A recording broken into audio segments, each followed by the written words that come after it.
In this video, I'm going to show you how to use the blocks module in Squareflo CMS. So blocks typically appear right below the banner.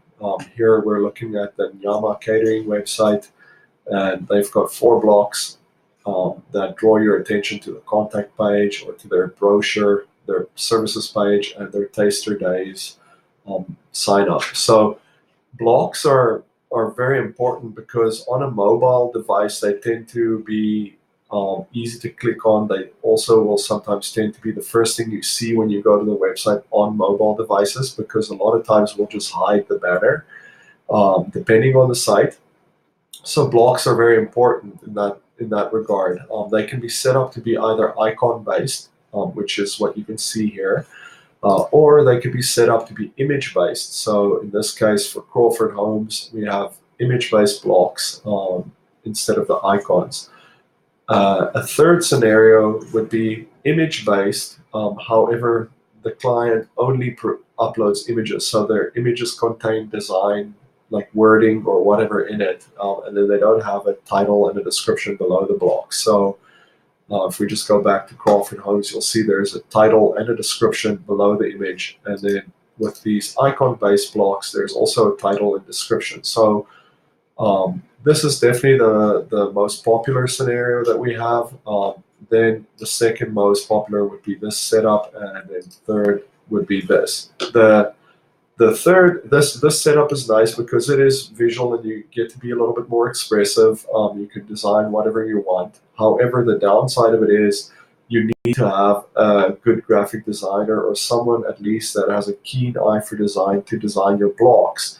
So in the future, if you ever want to change your blocks, you need to have someone that will create graphics that tie into what you have, or at least look professional.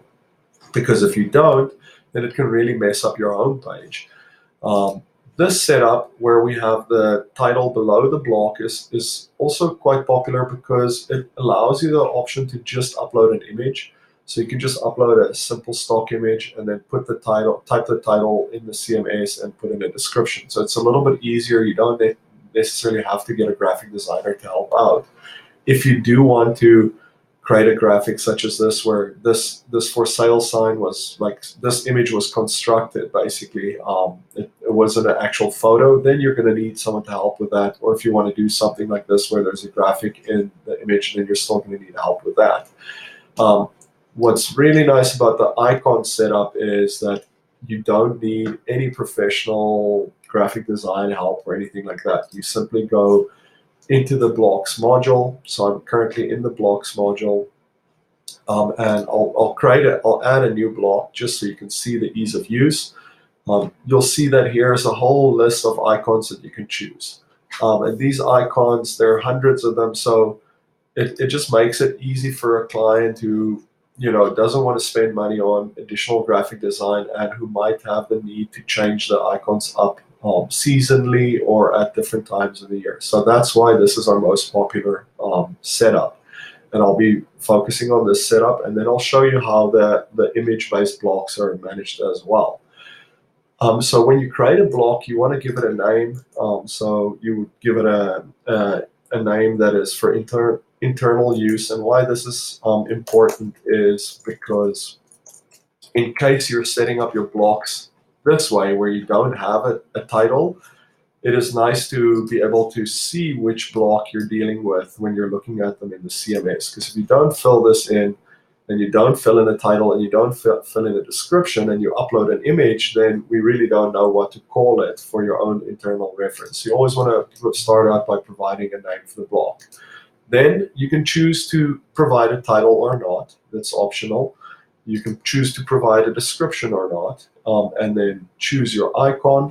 And then finally, specify where you want the block to link to when someone clicks on it. So you can go to a specific URL. You can go to one of your pages, to your blog, to your photos. These options, like you'll see, for example, with Nyama Catering, we have the option to go to the blog and to the photos page, etc., to the services page. There's a whole bunch of options here. These options are dependent on which modules you have turned on. So If you don't have the blog module, if you don't use it, or if you don't have the services module, then you won't have the option to link to a services page because it doesn't make sense. But you can always link to a specific URL or to a page or to your contact page or something like that. So that's how blocks are set up. So they're very easy to set up. If we go check out the blocks that we have right now for Nyama Catering. So for example, this first block, the contact block, which has a little icon of a phone, and then it says contact, and we want to hear from you. Like, let's say we want to move this icon or this block to the far right. All we have to do is grab it and drag and drop. That easy, and you just hit publish, then refresh, and now that block will move. So there it is. So that's how easy it is to change the order of your blocks. If you want to change the wording, you can just click on the pencil.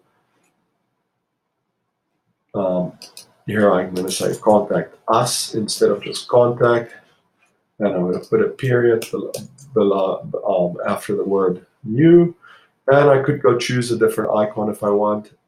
It's linked to the contact page, which is perfect, so I'll hit publish. And now if we go back to the site and we click refresh, the block is updated. You can see that period is behind the word you, and it is done. So that's how easy it is to manage your blocks. If you have icon-based blocks, you don't need to continue watching. I'll now skip to the Crawford Homes site, and I'll show you how to update your blocks if you have image-based blocks. Okay, so now I'm logged into Crawford Homes. I'm in the blocks module again. The blocks module looks like this. It's typically right beside the banner module. And here we can see the 4 blocks that they currently have active on their site, and there's a 5th block that's currently hidden. So to hide a block, you just click on the ghost icon, and that will hide the block. This site is set up to only show 4 blocks at a time. So even if I were to unhide this block or reveal it, it still won't show up in the site. It will only show the top 4 blocks. But I'll keep it hidden. And so to manage an image-based block, we'll just click add here, and you'll immediately see the difference. There's no option to pick icons. You have to upload an image. That's the only difference. So if we go look at the blocks that we have here, I'm going to update this show homes block. So I'm going to click edit, and then I'm going to upload my new image. There it is, and it's that simple. You want to make sure that your images are not too big, your block images. Depending on the website, you'll have a specific size that your block images have to be. You can always just ask us what is the best size for your blocks.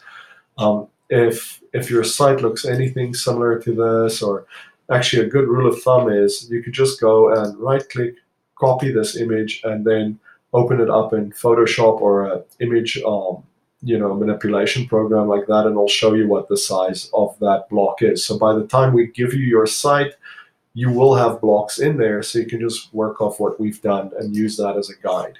But I'm going to hit publish, so I've updated this image. Now I'm going to go back to the website, and I'm going to hit reload or refresh, and that will change my image. And now my blocks have been updated, and I am happy. So that's how easy it is to use the blocks module. If you have any questions, feel free to ask. We're happy to answer your questions. You can just go to Squareflo.com and click on the contact tab to send us email. Thanks for watching, and have a great day.